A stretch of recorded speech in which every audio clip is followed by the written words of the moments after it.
대변인이 이렇게 얘기를 했습니다. 총장이 검찰을 대표해서 국회에 의견을 진술하는 것이 중요하다. 이렇게 얘기를 했기 때문에 검찰총장의 얘기를 듣고 논의를 하는 것이 대통령의 말씀의 취지에 부합하는 것이다. 그래서 오늘 저는 이 법안들에 대해서 논의를 하는 것이 자체가 적절하지 않다라고 생각합니다. 검찰총장이 국회에 나가서 설명하라는 얘기도 해석이 되는 말인지 저는 모르겠습니다. 대검 차장이 여기 출석해서 의견을 꼭 진술해야 된다. 이것이 대통령 뜻과도 일치한다. 이거는 조금 확대 해석이 아닌가 싶고요.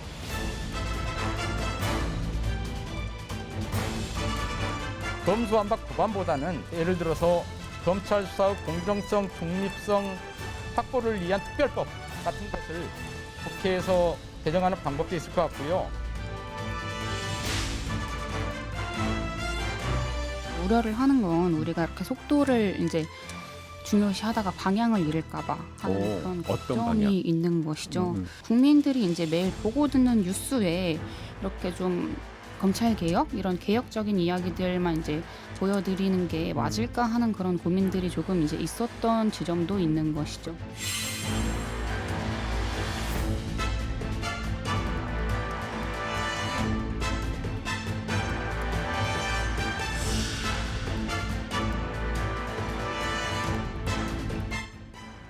여의도 사사건건 시간입니다. 신경민 전 더불어민주당 의원, 김영우 전 국민의힘 의원과 함께하겠습니다. 자, 두 분 어서 오십시오. 네, 안녕하세요.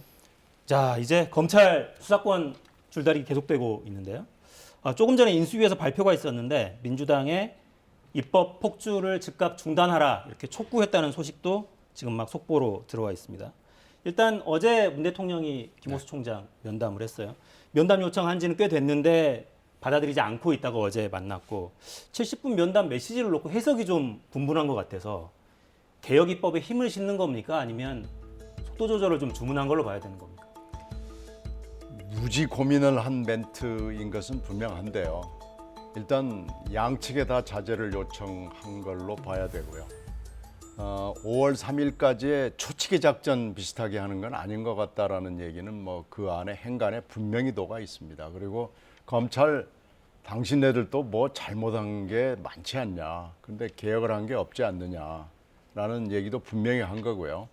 그러나 5월 3일까지 막 시간대별로 이렇게 나눠서 국회의 온갖 절차 그리고 국무회의 절차 이렇게 가는 건 아닌 것 같다라는 얘기를 대통령이 분명히 한 겁니다. 그런 점에서 봤을 때 지금 여당이 그걸 못 들은 채하고 계속 지금 어젯밤부터 갔는데 이건 속도 조절이 불가피해 보입니다. 그러니까 청와대 입장에서 보면 퇴임 이제 코앞에 다가와 있는 대통령이 맨 마지막에 직접 주재하는 국무회의에서 굉장히 논쟁적인 법안에 서명을 해야 되는 상황이잖아요. 부담스럽긴 하죠. 부담을 느꼈겠죠. 부담스러웠는지 저는 근데 어제 70분 동안 그 회동이 있었다고 그러는데 네. 70분이면은 굉장히 긴 시간입니다. 뭐 통역이 필요한 것도 아니고 그런데 70분이라고 하는 긴 그 회동에도 불구하고 문재인 대통령의 그 언급은 사실상 불명확했다. 어떻게 보면은 무책임했다 이런 생각이 듭니다. 검찰 수사의 공정성 이런 거는 좀 문제를 삼았는데 그럼에도 불구하고 검수완박 법안에 대해서는 이렇다 저렇다 전혀 얘기가 없었어요. 그러다 보니까 민주당은 오히려 민주당대로 유리하게 해석을 하고 있는 거죠. 그래서 어제 저녁에 그 법안 소위에 이 검수완박 관련 법안들을 상정시키지 않았습니까? 결국 이렇게 됐습니다. 이게 문제는 문재인 대통령이 결국은 강성 지지자들이 싫어하는 것은 못하는구나, 우유부단하구나 이런 것을 보여준 것 같아요. 사실 그것이 과거 노무현 전 대통령하고의 차이점이 아닌가 이런 생각이 들고 또 하나는 이 회동이 열리게 된 것은 김호수 검찰총장이 사직서를 내지 않았습니까? 근데 이제 윤석열 당선인이 사실 검찰총장 옷을 벗고 대통령의 당선까지 됐잖아요. 근데 김호수 검찰총장까지 사표를 쓰는 거 이거는 임명권자인 대통령으로서는 최악의 상황이고 트라우마가 있지 않을까요? 그래서 그것을 막겠다고 하는 차원에서 회동은 이루어졌으나 결국 회동 결과는 너무나 허무하다 이런 생각입니다. 근데 인수위가 오늘 또 사실 그동안은 약간 거리를 좀 두고 있었는데 인수위나 당선인은 민생부터 챙기겠다는 태도였거든요. 또 오늘 민주당의 입법 폭주를 중단하라 이렇게 촉구하고 나선 거. 이건 또 어떻게 해석을 해야 될까요? 그 인수위가 하여튼 지금 서로 아전 인수격으로 어저께 회동 결과를 놓고 보고 있는데 인수위는 인수위대로 또 아전 인수를 했다고 볼 수 있고요. 분명히 어저께 양비론으로 얘기를 한 겁니다. 국회도 그렇게 하면 안 되고 여당도 그렇게 하면 안 되고 그리고 검찰도 지금까지 그렇게 하면 안 된다고 분명히 얘기를 한 거기 때문에 다 아전 인수가 가능한 그런 멘트가 어저께 나온 거예요. 청와대에서. 그러니까 인수위도 오늘 그렇게 지금까지 침묵 모드에서 일단은 발언을 하는 걸로 나왔기 때문에 이건 이대로 진행되기는 지금 매우 어려워 보이는 상황으로 어저께부로 진입했다고 봐야 됩니다. 이대로 속도전 하기는 네. 어렵지 않겠느냐. 네. 그럼에도 불구하고 지금 민주당 원내 지도부 또 법사위는 이 검수완박을 실현하려고 강수를 두고 있는 게 아닌가 밀어붙일 것 같습니다. 제가 보기엔 그래요. 그래서 지금 이제 당론으로까지 박수를 치면서 당론으로까지 정했기 때문에 이 박홍근 원내 대표와 원내 지도부 입장에서도 이것을 그냥 유야무야하기에는 굉장히 또 부담이 있다 이런 생각이 듭니다. 이 4월 안에 이것을 반드시 마무리 지으려고 그렇게 하지 않을까 이런 생각이 들고 검찰 개혁, 검수완박이라고 하는 수사권 완전히 검찰로부터 이제 빼앗는 것인데 이거를 마무리 짓는 거에 모든 그 총력전을 좀 기울이는 게 아닌가 이런 생각이 들고요. 마찬가지로 국민의힘은 이것을 저지하기 위해서 또 강수를 두겠죠. 필리버스트가 됐든 뭐가 됐든. 그래서 결국 저는 제가 볼 때는 지금 6일 지방선거에 나서는 후보들은 아주 애가 탑니다. 자기 정당의 지도부에서 하고 있는 이 결정들에 대해서 지금 굉장히 사실 심각해요. 그런데 이것이 중앙에서는 어떻게 보면은 첨예한 권력 갈등, 전쟁만 하다 보니까 그런 거를 소홀히 할 수가 있는데 이것은 새 정부의 출범에도 큰 부담이고 사실 이제 야당이 되는 민주당에게도 부담이죠. 그런데 마주 달리는 기차가 돼버렸습니다. 해석이 조금 다르시네요. 네. 이대로 가기 힘들지 않겠냐고 해석하시는데, 근데 일단 오늘 현재까지 민주당 원내 지도부에서는 기류가 달라진 것 같지는 않긴 하거든요. 아니 뭐 금방 바꿀 수는 없죠. 근데 이건 어때요 그러면? 그 김호수 총장이 검수완박이 법안 대신 검찰 중립특별법을 논의한다면 어떠냐 이런 제안도 그래서 했거든요. 지금 수사 지휘권 문제를 얘기한 거죠. 약간 바뀌었는데 오늘 검사들은 이거에 대해서 뭐 별로 그렇게 평가하지 않았어요. 네. 그렇게 따지면 지금 검찰도 총장하고 그 밑에하고 전혀 지금 뭐가 안 되는 겁니다. 이렇게 법무장관 따로, 총장 따로, 그렇죠. 일선 검사 지금- 따로 뭐 그렇습니다. 지금 뭐 따로따로입니다. 그렇게 따지고 보면 사실 제일 중요한 의견은 검사들의 의견일 거예요. 오늘 평검사 그리고 어제 모였던 고검장들 지금 고검장들도 금방 이 수사 지휘권을 어떻게 한번 집어넣어보자 하는 총장의 아이디어에 대해서 별로 평가하지 않거든요. 그렇게 따지면 총장이 지금 따로 놀고 있다고 봐야 됩니다. 그렇게 보면 이거 별로 그렇게 좋은 사인은 아니죠. 그 민주당 입장에서는 어때요? 이거를 일단 계속 이대로 가기는 어렵다고 지금 보셨으니까. 수사 지휘권을 가지고 타협을 할 수 있을까요? 그건 좀 어려운 얘기고요. 지금 현재 지금 우리가 많은 것들을 급히 가다 보니까 놓치고 있는데 만약에 이렇게 개혁을 해가지고 또 다른 수사 주체를 만들었을 때 검찰의 재생 내지는 검찰의 환생이 되어버리면 도로함이 타버리거든요.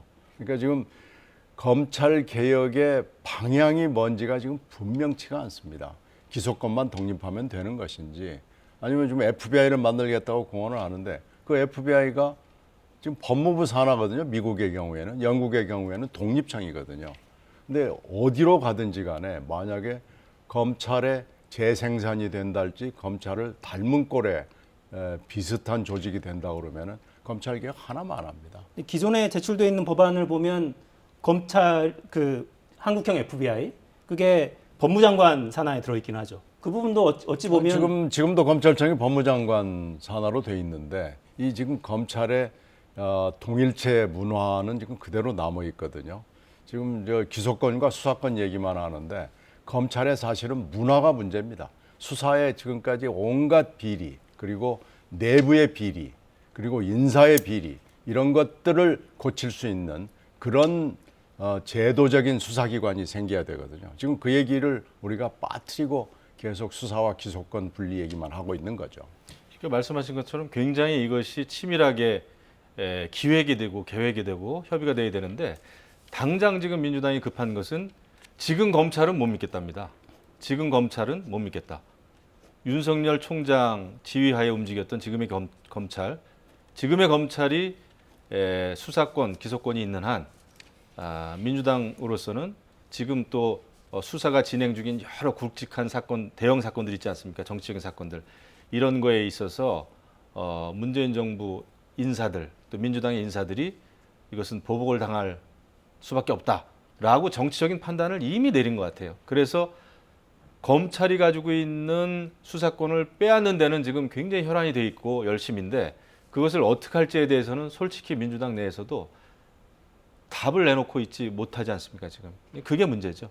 그러니까 이게 굉장히 구체적인 검찰 개혁, 구체적인 사법 개혁이 돼야 되는데 그게 아니고 지금 이대로는 안 된다라고는 생각만 거기에만 지금 매몰돼 있는 게 문제다. 이렇게 볼 수 있겠죠. 왜 이렇게까지 서두르는 겁니까? 검찰이 지금 불신을 받은 건 그건 분명합니다. 지금 이런 검찰을 가지고는 아무것도 안 된다는 생각은 많은 국민들이 공유하는데 그렇다고 해서 그럼 이 검찰을 이렇게 개혁하는 게 맞느냐라는데 지금 이런 스피드로 가는 게 맞느냐라는 데 대해서는 국민적 공감대를 얻는데 좀 모자란 거죠. 그래서 이 검찰 개혁 문제는 이렇게 막 성급하게 달려들어 가지고는 결론이 나기 어렵습니다. 속도를 조금 늦춘다면 지금 김호수 총장이 제시했던 검찰 중립을 위한 특별법 같은 논의를 좀 해보면 어떠냐 이런 제안을 지금 검찰은 하고 있는데. 근데 제가 볼 때 뭐 수사 지휘권이라든지 아니면은 특별법 이거의 구체적인 내용은 아직 논의된 바가 전혀 없기 때문에 네. 당장 검수완박이라고 하는 이 상황에서 좀 벗어나 보자라고 하는 자구책 같아요. 시간을 좀 벌고 그리고 이제 어차피 새 대통령이 취임하고 새 정부가 출범하지 않습니까? 그래서 조금 시간 벌기가 아닌가라는 생각인데 본질적인 갈등은 계속 남을 것이다. 하지만 검수완박 자체는 이게 너무 무리하다 보면은 저는 이거 6.1 지방선거에서 역풍 불지 않을까요? 아마 민주당 내에서도 그 걱정이 가장 클 것 같아요. 그렇죠. 현실적으로 그 걱정이 있죠.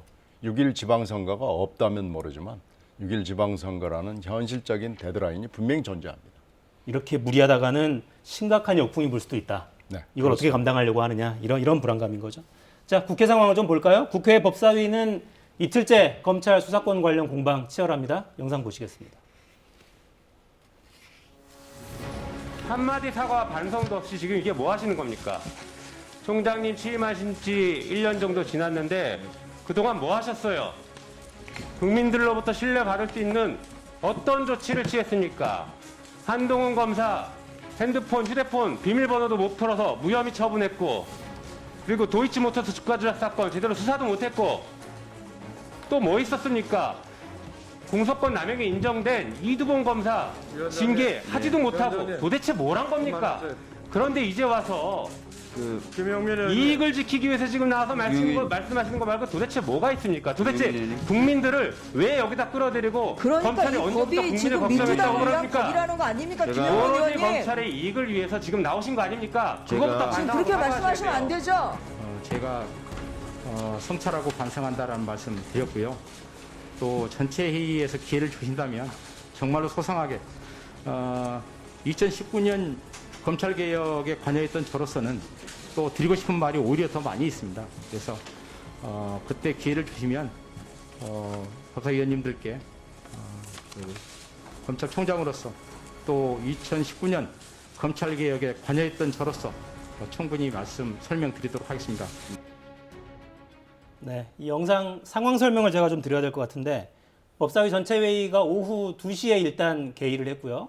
개의한 이후에 검찰총장의 발언을 먼저 듣기로 했습니다. 발언만 듣고 다시 정회하기로 했는데 발언이 끝나고 나니까 일방적인 주장만 하도록 해서는 안 된다 이렇게 주장하면서 김용민 의원님 거세게 몰아붙였고 관련해서 전주회 의원이 또 입장을 표명하는 그런 과정입니다. 그래서 3시부터는 법사위 여야 간사들이 국회의장과 협의하는 과정이 있었고요. 아마도 지금 이 시각쯤이면 법사위 전체회의가 다시 속개돼서 검찰총장의 발언을 다시 듣고 질의응답이 오가는 그런 상황이 지금 진행되고 있을 걸로 봅니다. 2시에 있었던 상황을 저희가 영상으로 만들어드렸다는 점 설명 좀 드리겠습니다. 자, 이대로 진행하기 어렵다면, 질서 있는 퇴각을 한다면 무슨 방법이 있을까요, 그러면? 이 검찰 개혁을 한번 총체적으로 다시 한번 들여다볼 필요가 있습니다. 지금 검찰을 왜 개혁해야 되는가라는 걸 보면은요. 검찰의 수사권 남용, 기소권 남용, 그리고 내부 비리 무마하는 문제, 배당하는 문제부터 검찰이 그 사이에 굉장히 많은 내부적으로 문제를 안아왔습니다. 이것을 어떻게 그러면 할 수 있느냐라는 거에 대해서 검찰이 한 번도 뼈를 깎는다 그러면서 고친 적이 없어요. 그러니까 이 검찰을 믿지 못하겠다는 거거든요. 그러면 과연 이 검찰을 이렇게 해서 개혁해서 쓸 수 있는 것이냐라는 결론을 내려야 되고요. 만약에 안 된다면 검찰을 깨고 새로 만드는 게 맞죠. 뭐 그렇게 하면 FBI를 만들건 영국형 특별수사청을 만들건 그렇게 해서 만들어야 되는 거죠. 지금 한동훈 검사장 얘기를 계속하는데 한동훈 검사장이 무혐의다라고 그러지만 무혐의와 무죄는 법조를 조금이라도 이해하는 사람들은 죄가 없다는 게 아닙니다. 입증하지 못했다는 거거든요. 한동훈 검사장을 처음에 조사를 할 때 인권부에 배당을 했습니다. 감찰부에 배당을 했으면 그 핸드폰을 까야죠. 근데 인권부에 배당하면서 핸드폰을 까지 못하게 한 게 바로 윤석열 총장입니다. 그러니까 배당부터 지금 검찰이 내부적으로 썩어 있는 겁니다. 그걸 손배당이라는 말을 쓰거든요. 그러니까 이 검찰 개혁을 그럼 할 수 있는 거냐?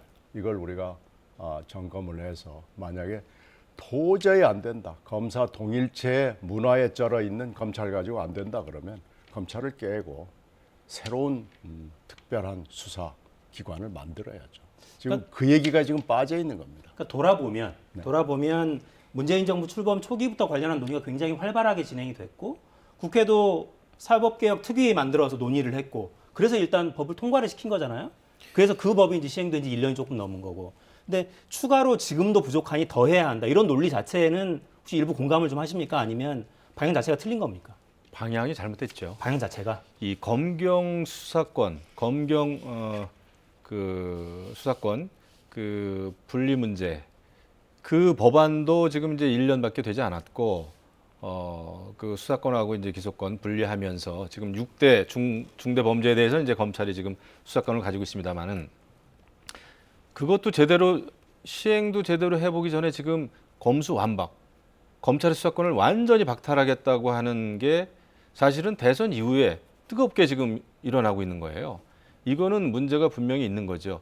지금도 사실 검경 수사권 그 조정 이후에 그 경찰들이 담당하는 형사 사건 숫자가 너무나 많아가지고요. 예전에 비해서 한 사건당 처리 기간이 18일이 늘었습니다. 예전에는 44일인가 걸렸는데 지금 62일이 걸린다는 거예요. 지금도 경찰이 수사하기에 벅찬 상황에서 완전히 그러면 이제 검찰로부터 수사권을 뭐 지금 상황에서는 경찰로 가거나 뭐 다른 데로 갈 텐데 이렇게 되면은 피해는 고스란히 국민들이 보는 거죠. 그런데도 불구하고 지금 민주당이 밀어붙인다는 것은 굉장히 정치적인 논리밖에 없는 겁니다.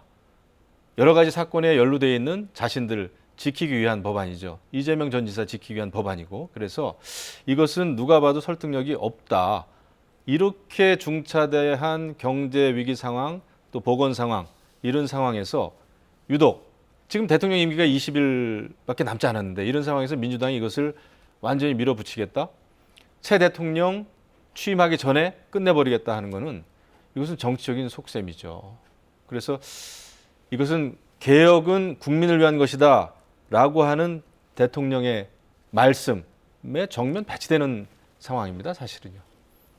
그래서 너무 급하지 않느냐. 방향에 대한 문제 제기도 일부 좀 대통령 발언에도 깔려 있다고 해석을 하시는 거군요. 저는 제가 볼 때 그런 부담이 있었을 거예요. 하지만 민주당이 당론으로 채택한 당론이기 때문에 대통령으로서도 이거 사실 국무회의에서 공포하기에는 부담이 있죠. 많은 국민들은 반대를 할 텐데 법조계나 전문가들, 시민단체들도 다 반대하는 거 아닙니까? 일부 강성 지지자들하고 민주당 빼고는. 그 퇴임하는 대통령 입장에서는 굉장히 큰 짐이죠. 자, 이 법안은 민주당이 당론으로 채택을 했고 172명 의원 전체가 서명해서 일단 국회에 제출이 되긴 했습니다. 하지만 당내에 이런 목소리들이 좀 있어요. 그래픽을 좀 만들어놨습니다. 당장 박지원 비대위원장도 속도만 중시하다가 방향을 잃는 것이 아닌가 이런 걱정이 든다라고 했고요. 조응천 비대위원도 통제장치 마련해야 되는 것이지 통제받지 않는 거대 수사기관을 만들자는 게 아니지 않느냐. 김혜영 의원도 수사 공백은 누가 책임질 거냐 이런 이야기 계속 하고 있습니다. 당내에 적지 않은 우려들이 있는 거예요. 지금 이 과정을 쭉 보면은 당내의 그 우려와 반대의 목소리가 용납될 수 없는, 들어갈 틈을 주지 않고 지금 간 건 분명하거든요. 그 얘기를 문 대통령이 어저께 한 겁니다. 그러면서 제가 아까 말씀드린 검찰의 여러 가지 문제점을 또 문 대통령이 지적을 한 거예요. 검찰이 개혁의 필요성에 대해서 지적을 받았고 별로 노력을 한 게 없지 않느냐라는 얘기를 한 겁니다. 그래서 양비론이 된 건데, 하여튼 수사 주체가 지금 분명하지 않은 상황에서 검찰 개혁부터 해야 될 만큼 급하게 지금 가야 되느냐라는 지적을 대통령께서 분명히 한 겁니다. 자, 그럼 제가 질문 이렇게 한번 드려볼까요? 지금 제출되어 있는 법안을 보면 유예기간이 3개월 설정이 되어 있단 말이에요. 이 유예기간 동안 후속 입법을 일부 좀 하고 그렇게 해서 수사의 주체나 책임 이런 부분들 좀 치밀하게 좀 따지면 보완 장치를 만들면 그럼 지금 거론되는 문제점들은 일부 좀 해소가 되진 않겠나 이런 생각이 들기도 합니다. 그거 현실적으로 어려울 거리요. 3개월로는. 예, 그 법안이 일단 통과가 되고 아무리 그 3개월 동안 유예 기간이 있다고 하더라도 그 유예 기간에 그 법조문의 기본적인 내용, 중요한 내용에 손을 대기는 굉장히 그거는 불가능이다. 경험상 그렇게 생각합니다. 그것 때문에 아무튼 새 정부 출범 전에 무조건 끝내야 된다라는 게 민주당의 입장이거든요. 그런데 말씀하신 대로 대통령은 이것이 가지고 있는 문제점도 지적을 했다 이런 말씀이신데, 그럼 민주당은 완전히 이거를 정말 알아들을 귀가 없는지, 성경 말씀대로 말이죠. 본인들 유리한 대로 지금 해석을 해가지고 밀어붙인단 말이에요. 이렇게 가서는 모르겠습니다. 이거 통과도 사실은 쉽지 않고 이것이 또 인사청문회라고 하는 큰 또 어떤 그 여야 간의 힘겨루기가 있기 때문에 이거하고 동시에 맞물리겠죠. 이게 사실 과거 옛날 같으면은 인사청문회에서 뭐 몇 명을 낙마시키는 대신 이 법안을 이렇게 처리하자라는 원내 지도부의 어떤 그 밀실 협의가 가능했겠지만 지금 상황은 아마 그런 정치적인 그 협의나 합의도 못할 상황이에요. 제가 볼 때 양쪽 이렇게 하는 거 봐서는. 그러니까 굉장히 답답한 노릇이죠. 아니 근데 이제 모종의 퇴로를 이제 만들어야 되는 거 아닙니까? 그러니까 아예 정면으로 뚫고 나가든지 아니면 어떤 협의를 통해서 모종의 퇴로를 만들어서 돌아서든지 뭐 어떻게 해야 되는데 방법이 뭐가 있긴 합니까 지금? 그냥 정면 충돌하는 양상인데. 지금 뭐 별 뾰족한 수는 안 보입니다. 아, 그렇습니까? 근데 이제 만약에 특별법이나 이런 거에 대한 그 구체적인 내용은 뭐 아직 전혀 나오지는 않았지만 이것을 몇 월까지 이런 특별법의 기본적인 거 이러이러한 정도는 한번 넣자. 뭐 이렇게 해서 이제 여야 지도부 간에 뭐 협상은 할 수 있겠지만 지금은 근데 핵심이 검찰의 수사권을 박탈하느냐 안 하느냐가 너무나 중요한 거기 때문에 그런 특별법이 의미가 있을까? 그래서 지금 굉장히 솔직히 답이 안 보여요. 민주노동당 시절에 거대한 소수 전략이라는 게 있었는데 우리가 수는 적지만 캐스팅 보트 역할을 하면서 거대한 정치적 영향력을 행사하겠다. 요즘 정의당이 좀 많이 주목을 받긴 하더라고요. 정의당의 선택이 어떤 영향을 미치진 않겠습니까? 근데 그러기에는 정의당의 숫자가 좀 너무 적어요. 너무 적어서. 네, 지금 이 21대하고 20대 사는 전혀 달라 보입니다. 그래도 지금 양쪽에 이런저런 제안을 하긴 하잖아요. 네. 민주당 쪽에는 폭주를 좀 멈춰라. 야당에는 또 뭐 다른 요구를 하기도 하고. 뭐 정의당이 늘 관심 있는 것은 다당제로 가는 길입니다. 아직 소수 정당이기 때문에. 그래서 이제 선거법에서 앞으로 이제 뭐 중대선거구제 쪽으로 지금 이제 이번에 지방선거에서 기초 단위에서 11곳인가 이제 네. 중대선거구제를 실험적으로 지금 시험하거든요. 근데 이것을 총선에서도 내후년 총선에서도 하자라는 요구를 속으로 은밀하게 하면서 민주당이 됐든 국민의힘이 됐든 그것을 한번 협상 카드로 활용할 수는 있겠으나 그것까지 엮기에는 지금 시간이 좀 촉박하고요. 또 민주당은 이미 검수완박을 당론으로 정했기 때문에 쉽게 물러날 것 같지는 않아요. 그래서 정의당이 변수로 작용하기도 녹록지 않다 이런 생각이 듭니다. 야, 이 뾰족수가 안 보인다. 네. 답답합니다. 어떤 충고를 그래도 좀 해주시겠습니까? 어느 쪽에든. 좀 같이 앉아서 얘기를 해봐야 될 텐데요. 지금 여야의 대표들이 만나기에도 좀 쉬워 보이지가 않는데 일단은 만나서 얘기를 좀 해보는 것 외에는 지금 현재로서는 뚜렷한 돌파구가 보이질 않습니다. 지금 상황에서 만나서 이야기를 한들 뭐가 또 보이겠나 싶기도 하고요. 그러니까 원래 이제 이게 시간을 정해서 이게 문제가 되는 겁니다. 이 중요한 법안이기 때문에 앞으로 뭐 2달 안에 여야 간에 특위를 만들든 태스크포스 팀을 만들어서 언제까지 답안을 한번 내놔보자. 그리고 이 답안을 가지고 양쪽에 가서 의총에서 한번 그 의견을 구해보자. 이런 식으로 갔으면 원래 의회 민주주의는 그렇게 돼야 되는 거죠. 그런데 이것을 당론으로부터 먼저 당론으로 그냥 정해 놓고 5월 3일 안에 끝내자고 하니까 의회 민주주의라고 하는 상당히 그 어떤 민주적인 절차하고는 지금 정면 충돌하는 것이거든요. 그러니까 퇴로를 윤석열 스스로 인수위가 막은 한번 거예요. 끼어들어서 같이 대화를 해보면 혹시 돌파구가 생길지 모르겠습니다. 인수위까지 끼어서 네, 그렇죠.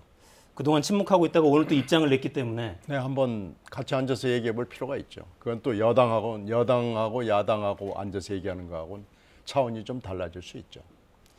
도움이 될지 오히려 문제가 심각해질지. 근데 뭐 인수위에서는 지금 이제 일단은 그 인사청문 그게 가장 중요한 걸 거고 더더군다나 법무부 장관 내정자인 한동훈 내정자는 검수완박에 대해서 강한 반대 의사를 표명했단 말이에요. 네, 지명 기자회견에서도 그랬죠. 그래서 이런 상황에서 모르겠습니다. 인수위가 개입하기는 좀 어렵고 결국은 원내에서 해결을 하긴 해야 되겠죠. 그러니까 인수위가 끼면 오히려 폭탄이 터질지도 모르겠다는 생각. 네. 자, 자연스럽게 청문정국 이야기로 넘어갈까요? 윤석열 정부대가 구성 위한 인사청문회도 지금 뭐 쉽지 않아 보입니다. 특히 정호영 복지부 장관 후보자 논란 확산 일로입니다. 주요 발언 들어보시겠습니다. 정호영 보건복지부 장관 후보자의 낭만은 시간 문제입니다. 윤석열 당선인이 부정의 팩트가 있어야 한다고 주둔한 지 하루도 안 돼 자녀 봉사 시간 쪼개기, 병역 재검 학력 허위 기재 등 부정의 팩트가 줄줄이 쏟아졌습니다. 자격 미달 후보자들에게는 즉각 지명을 처리하고 그리고 국민들께 사과하시기 바랍니다. 당선인께서는 부정한 팩트라고 이야기를 하셨던 것이 법적인 어떤 그 책임을 넘어서 도덕성까지 더 한 차원 높은 차원에서 국민의 눈높이에 맞지 않는 사안이 혹은 있는지 없는지에 대해서 언론과 국민과 함께 지켜보고 있다라는 말씀을 다시 한번 드리겠고요. 40년 직이라는 표현은 잘못 알려진 잘못된 사실입니다. 국민의힘의 기준선에도 맞지 않고 그동안 이제 내로남불을 그렇게 이제 국민의힘에서 비판을 했는데 이것을 강행할 경우에는 신내로남불이 될 거다라고 하는 말씀을 드립니다. 저는 역시 한동훈 후보자라고 봅니다. 이미 지금 언론에 나와 있는 보건복지부 정호영 후보자, 교육부 김인철 후보자, 여성가족부 김영수 후보자 등은 또 지명 철회를 반드시 해야 된다고 생각합니다. 네, 당선인 쪽의 표현이 이 정도면 미묘하지도 않는 것 같아요. 분명히 달라졌습니다. 네. 부정의 팩트라고 이야기했던 거는 법적인 책임을 넘어서 도덕적인 측면까지 포함한다. 도덕성까지. 40년직이라는 표현은 잘못 알려진 사실이다. 이거는 그렇죠. 후보자가 직접 했던 이야기인데 잘못 알려진 사실이라고 했어요. 그렇죠. 처음에 부정의 팩트가 있느냐라는 얘기할 때만 해도 사실 굉장히 검찰총장 같은 이야기다라고 저는 느낌을 받았었는데 그렇습니다. 중요한 것은 국민의 그 도덕 감정이에요. 근데 사실 지금 정권 교체가 이루어진 배경이 뭡니까? 원인이. 사실은 문재인 정부에서 일어났던 부동산 정책 실패. 또 하나는 조국 일가의 부정 입학이었거든요. 그렇기 때문에 제가 볼 때는 윤석열 당선인은 정말 중요하게 생각해야 될 것은 본인이 상식과 법치, 공정 이야기했단 말이에요. 그런 차원에서 봐야 됩니다. 사실 아버지가 병원장인 상황에서 그 자녀가 2번씩 만약에 편입학 시험 봐가지고 붙었다. 또 아버지 병원에서 스펙을 쌓다 이러는 것은 이것은 모르겠어요. 제가 볼 때는 0.1% 안에 가 있는 그 특권층 안에서는 가능한 얘기인지 모르겠지만은 일반적인 국민적인 상식에서 봤을 때, 도덕 감정에서 봤을 때는 정말 있을 수 없는 일이에요. 잘못된 겁니다. 그래서 이것은 일반적인 그 국민들의 상식, 공정 거기에 기준을 맞춰야죠. 최소한 조국 전 장관 일가에 들이댔던 그 기준 정도는 저는 반드시 돼야 된다. 그거보다 높으면 더 좋은 거고요. 사실 더 높이기를 국민들은 원할 거요. 근데 제가 볼 때 좀 안타까운 것은 그렇게 국민들의 그런 그 정서, 상식, 공정이라는 기준에 맞추는 게 그렇게 어려운 걸까요? 저는 좀 이번엔 조금 실망했어요, 사실은요. 지금 공정과 상식이 윤 당선인의 어떻게 보면 브랜드거든요. 그것 때문에 사실 당선이 됐다고도 볼 수 있고, 결국 이 문제는 구체적으로 들어가면 학교, 병역, 취업, 그리고 과도한 소득, 뭐 이런 문제에 있어서 공정과 상식이라는 것을 실현하지 않으면, 그리고 당선인이 그 부분에 대해서 엄숙한 얘기를 하지 않으면 안 되는 겁니다. 지금 뭐 여러 후보자들이 여기에 지금 걸려 있거든요. 여기에 지금 거론이 된 네 분 말고도 또 있습니다. 이상민 후보자도 지금 뭐 거의 비슷한 거에 걸려 있고요. 지금 뭐 여러 후보자들이 걸려 있기 때문에 이 부분에 대해서 당선인이 분명하게 얘기를 해야죠. 나는 이게 공정과 상식이라고 얘기를 한 거고 이러이러한 대목은 잘못됐다고 본다라고 사과를 하든지, 지나친 사람은 바로 지명 철회를 하든지 사퇴를 시키든지 둘 중에 하나를 하지 않으면 국민들이 매우 실망하게 될 겁니다. 오늘 보면 신호가 좀 달라지긴 해서 지명을 철회할 가능성도 좀 생겼다 이렇게 보십니까? 그 제일 좋은 거야 늘 그 지명된 사람이 자진 사퇴하는 게 가장 그 당선인에게 부담을 덜어주는 거죠. 과거에도 보면 이제 그런 절차를 밟아서 해왔는데 그런 절차가 진행이 잘 안 된다면은 당선인도 결정을 내려야죠. 본인이 대통령에 당선된 이유가 있는 거 아닙니까? 당선될 수 있었던 이유가 있었잖아요. 공정과 상식이었고 또 본인도 국민이라는 말을 정말 여러 차례 많이 했습니다. 국민만 바라보겠습니다. 국민의 편에 서겠습니다. 국민의 신뢰가 오로지 저의 정치적인 자산입니다. 이런 얘기를 많이 했지 않습니까? 머슴 이야기도 정말 많이 했죠. 그렇죠. 그러면 그게 0.1% 어떤 특권층도 국민입니다만은 이런 그 도덕적인 문제는 정말 일반적인 국민들의 도덕, 정서, 기준에 맞추는 것이 가야 할 길이다 이렇게 생각합니다. 네. 근데 민주당 지지층들 사이에서는 조국 장관 자녀 관련 수사 이야기하면서 이쯤 되면 벌써 20곳 정도는 압수수색 했어야 되는 거 아니야? 이런 이야기도 많이 나와요. 그 얘기도 뭐 분명하죠. 이 정도 되면은 본인이 지금 여러 번 기자회견과 기자 간담회에서 얘기를 했는데, 그 당선인은 물론이고 그 후보자들이 지금 자꾸 조사, 감사 이런 얘기만 하는데 나 수사 받겠다 이렇게 얘기해야 됩니다. 그리고 당선인도 수사하는 게 맞다고 지시를 해야 됩니다. 그런데 지금 수사 얘기는 빼고 뭐 교육부 감사를 받겠다, 뭐 국회가 추천하는 병원으로 가보겠다 그러는데 조사 이런 거 말고요. 네, 똑같은 강도의 수사를 받겠다고 분명히 얘기를 해줘야 됩니다. 네. 이게 제가 예전에 이제 그 편입학원 그 강사도 한 적이 있었어요. 편입이라는 게 정말 어렵습니다. 그리고 많은 학생들, 특히 지방에 있는 학생들도 그렇고 그 편입이라는 거에 목을 메고 정말 열심히들 공부한단 말이죠. 그래서 지금 이 문제는 간단한 문제가 아니에요. 그래서 이거는 정말 국민 정서에 맞추는 게 맞고요. 뭐 오늘 얘기 들어보니까 이제 당선인도 조금 이전에 얘기했던 거하고는 조금 뉘앙스가 바뀌긴 했는데 이런 거야말로 당선인 굉장히 뚝심 있잖아요. 뚝심 있어 보이고 저는 그런 것이 굉장히 좋은 쪽으로 발현이 된다면 그 정말 좋은 리더거든요. 그래서 이런 거는 결단을 저는 내려주는 게 좋다고 봐요. 그리고 이것은 새 정부 출범하는 데 있어서 발목 잡히는 일 아닙니까? 제가 볼 때는 총리 후보나 다른 그 외교안보 또 경제 장관들, 주무부처 후보들은 저는 뭐 균형 감각도 있고 훌륭하다고 봐요. 그런데 자녀의 어떤 입학 문제나 편입 문제 이런 거는 굉장히 냉정해야 됩니다. 네. 자, 공정, 상식, 내로남불 이런 비판을 항상 국민의힘 쪽에서 민주당 쪽에서 향해서 했었는데 그게 부메랑처럼 돌아갈지 어떻게 처리될지 한번 지켜보겠습니다. 자, 시간이 거의 다 됐는데 이 질문은 드려야죠.